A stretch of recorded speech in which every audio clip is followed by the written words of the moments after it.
कलयुग में सबसे ज्यादा किसी कांड की चर्चा है, केवल सुंदर कांड की चर्चा है। जो भी भगत सुंदर कांड गाएगा, सुंदर कांड सुनेगा, सुंदर कांड का पाठ करेगा, भैया कली काल में एकमात्र उपाय है हनुमान जी की कृपा पाने का। सुंदर कांड के गायन से, भजन से और जीवन में उतारने मात्र से हनुमान जी की कृपा को पा जाएगा। तो कल जब हम कथा सुना रहे थे तब हमने हनुमान जी की सुंदर कांड की चर्चा को प्रारंभ किया था। जामवंत जी ने कहा कि आपको केवल लंका जाना है, देख कर आना है और वापस आना है। हनुमान जी को बड़ा प्रसन्नता हुई, हनुमान जी को बड़ा मन भाया और हनुमान जी जामवंत जी की बातों को सुन करके मुस्कुराए और पहली ही चौपाई सुंदर कांड की बड़ी अद्भुत। जामवंत के बचन सुहाए, जामवंत के बचन सुहाए, सुनी हनुमंत हृदय की भाए, सुनी हनुमंत हृदय की भाए, सुनी हनुमंत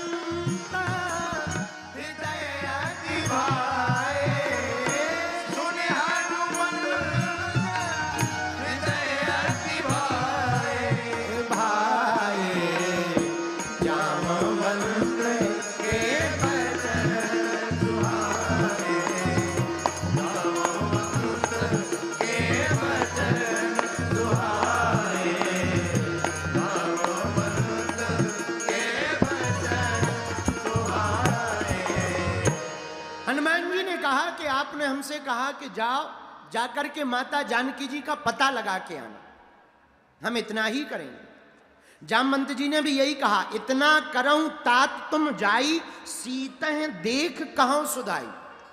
क्योंकि जामवंत जी को पता है इन्हें इतना काम बताएंगे, ये इतना करके आएंगे। एक हमारे हनुमान जी महाराज हैं जो थोक में ही काम करते। जामवंत जी ने कहा कि केवल जानकी जी का पता लगाना है। हनुमान जी गए, लंका जला के आ गए। हाँ, कि जब लक्ष्मण जी को शक्ति लगी, राम जी ने कहा, वैद्य ने कहा जाओ आप बूटी लेकर के आओ। हनुमान जी बूटी नहीं, पूरा पर्वत ही उठा के ले आए। हो, जब लक्ष्मण जी को शक्ति लगी तो कहा कि जाओ डॉक्टर को ले आओ, वैद्य को बुलाओ, जाओ। तो सुनो, वैद्य को ही लाना। हनुमान जी ने सोचा केवल वैद्य को लाएंगे, बाद में कह देगा कि डिस्पेंसरी में आला छूट गया, बीपी मशीन छूट गई है, दवाई वही है, बाद में फिर नौटंकी करेगा, आएगा नहीं, रावण का डर दिखाएगा। हनुमान जी इतने थोक के काम करते कि वो पूरी डिस्पेंसरी उठा के ले आए। पूरा वैद्य का, सुसैन वैद्य का मकान उठा लिया। बोले चलो, कम से कम उसे ये लगेगा कि जहां भी जा रहे हैं ये सब लोग हम गए नहीं है, सब हमारे घर पे आए। क्योंकि वो तो बेचारा सो ही रहा था। जैसे ही दरवाजा खोला, हनुमान जी बोले उठो। जैसे ही उठे, हनुमान जी बोले बीमार हैं। अरे इतनी भीड़ हमारे दरवाजे पे। धीरे से हनुमान जी बोले तुम्हारे दरवाजे पे नहीं आई, तुम्हारा दरवाजा ही आ गया है भीड़ में। आओ बोलो सीताराम, जोर से बोलो, और जोर से बोलो। ये हमारे हनुमान जी महाराज हैं। हनुमान जी थोक में काम करते, इसलिए तो जामवंत जी बोले हमें पता है, मन में बोले हमें पता है, इनको इतना बताएंगे ये बड़ा करके आएंगे। हनुमान जी आहा, जामवंत जी के एक बात और यहां पर बुरा ना मानना, कितनी अद्भुत बात है। हनुमान जी हैं युवान, जामवंत जी हैं बूढ़े। और हमेशा युवानों को, बच्चों को अपने से बड़ों से ही सलाह लेनी चाहिए। उनके पास कुछ हो या ना हो, पर अनुभव जरूर होते। अनुभव ही बोलता है। लेकिन अब आजकल के बच्चे तो बच्चे ही, आजकल के बच्चे नहीं सुनते किसी की। लड़के तब तक ही बात सुनते हैं जब तक श्रीमती जी नहीं आ गई। और जहां श्रीमती आई तो कुछ लोगों की अपनी मति खराब हो जाती है। तो श्रीमती की ही सुनते हैं। बोलो सीताराम। खैर बिहार वाले ऐसे नहीं हैं, ये तो हम वेस्ट इंडीज वालों की बता रहे हैं। आप लोग बुरा ना मानना कि हमें, क्योंकि अभी 4 दिन रहना भी है। कल ही टमाटर घलने लगे, वैसे ही हम टारगेट पे हैं। आफत हो जाएगी। आओ, वैसे ही आदमी जो है उपद्रव कर रहा है। तो हम आप लोगों की बुराई नहीं कर रहे, हम ये तो विदेशों की बात बता रहे हैं। लेकिन आदमी की मति, लड़कों की मति कब तक सही चलती है? अच्छा, पुरुषों के भाग्य में एक और हमने देखा, कुंवारे रहते हैं तो माँ की सुनते हैं, विवाहित हो जाते हैं तो लुगाई की सुनते हैं।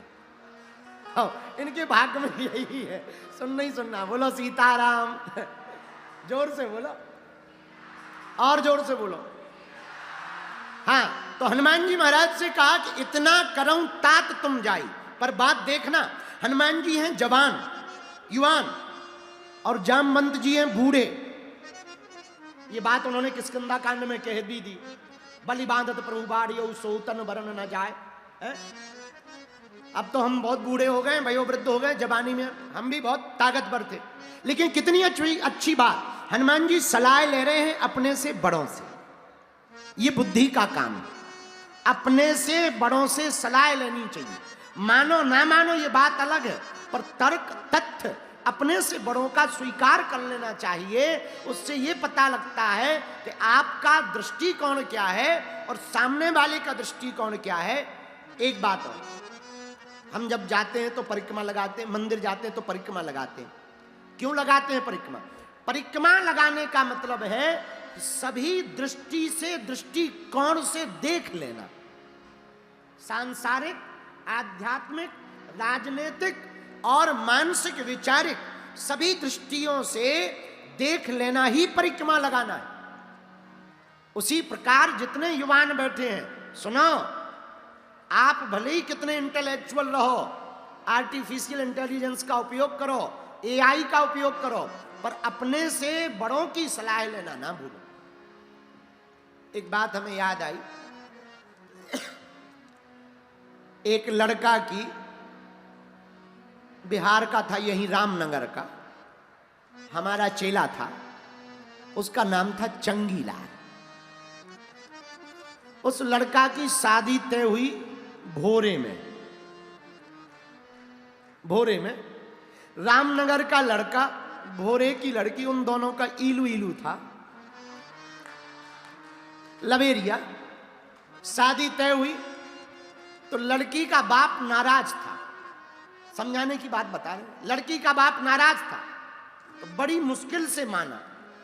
जब मान गया तो लड़की के बाप ने खबर भेजी, सुना रामनगर वालों, अगर लड़का की शादी करनी है तो बारात में एक भी बूढ़ा आदमी नहीं आना चाहिए, तो शादी होगी, वरना कैंसर। अब बेचारा रामनगर का लड़का, रामनगर के लोग होते ही सीधे साधे, बिल्कुल जलेबी जैसे सीधे होते, बहुत सीधे होते बेचारे। तो उसने वापस, अब पुराना जमाना, तो पत्र भेजा, फोन तो चलते नहीं थे, तो पत्र भेजा कि चिंता मत करो, समाज बैठी। तो लोग बोले ऐसे कैसे हो सकता, बड़े लोग नहीं जाएंगे, फूफा नहीं जाएगा तो फूफा नाराज, मौसा नहीं जाएगा तो मौसा जी नाराज। लड़का बोला, फूफा जी तुम भले ही नाराज हो जाओ, पर तुम्हारे जाने के चक्कर में हमारी लुगाई और छूट जाएगी, शादी नहीं होगी, हम बर्बाद हो जाएंगे। एक काम करो, हम 10 बार पांव पड़ लेंगे, यहीं रहो। पर जो लड़का था उसका फूफा बड़ा तेज था, वो बोला शादी हो या ना हो, बारात जाएगी तो हम भी जाएंगे। तो कहा क्या किया जाए, क्या किया जाए। यहां से पत्र भेजा कि चिंता मत करो, एक भी बूढ़ा आदमी नहीं आएगा, तुम तैयारी करो, हम बारात लेके आ रहे। इधर लड़के ने आपस में विचार किया, लड़कों ने, सब जवान थे, बोले एक ही तो जाने फूफा जी, एक काम करो, जीप में पीछे बैठा दो, ऊपर से कपड़ा धर दो, जब शादी हो जाएगी तब निकाल लेंगे, शरबत, मिर्चवानी और रसगुल्ला वहीं भेज देंगे गाड़ी में। कहा ये बहुत बढ़िया उपाय, ये बढ़िया उपाय है। बात भी बन गई, फूफा जी भी नाराज नहीं, काम भी। जैसे ही यहां से बारात भोरे पहुंची तो लड़की के बाप ने फिर से संदेशा भेजा, सुनो हम शादी करने को तो तैयार हैं, पर एक और हमारी शर्त है। लड़के ने कहा क्या शर्त है? बोले हमारे गांव के बगल में जो नदी बह रही है, इसमें पानी की जगह अगर दूध की धार बहवाओ तो शादी होगी। लड़के बोले ले अब हो गया कर्म, दूध का इतना इंतजाम कर भी दें तो पानी में बड़ी आफत है। अब तो लगता है ये सब नौटंकी कर रहे हैं, शादी वादी होनी नहीं है, चलो वापस चलते हैं। वापस चलते हैं। जैसे ही वापस जाने के लिए कहा तो एक लड़का बोला चल तो रही है, फूफा जी काय को मर जावे, इन्हें और निकाल लो। कपड़ा हटाया, फूफा जी को निकाला, चलो फूफा जी वापस। क्या हुआ? शादी कैंसिल हो गई। बोले क्यों? तो लड़के बोले, लड़की के पिता ने कहा कि हमारे गांव में जो पानी की नदी बह रही, अगर वहां दूध की नदी बहवा दे तो ही जो है बारात, तो ही शादी होगी, नहीं तो कैंसिल है। फूफा जी बोले छोटी छोटी बातों पे बारात वापस ले जाते हैं, ये छोटी बात है, रुको खबर भेजो। लड़के बोले छोटी बात है, इतना दूध की व्यवस्था होगी कहां से? अरे बोले खबर भेजो। बोले क्या? तो संदेशा वाले को बुलाया, बोले जाओ कह देना दूध का इंतजाम हो गया, पर एक हमारी भी शर्त है, पानी खाली तुम करवा दो। और जैसे ही गए और संदेश वाहक ने संदेशा दिया कि दूध का इंतजाम हो गया और खबर आई है कि पानी तुम खाली करवा दो, तो लड़की का बाप तुरंत बोला जरा चेक करो बारात में कोई बूढ़ा तो नहीं आया है।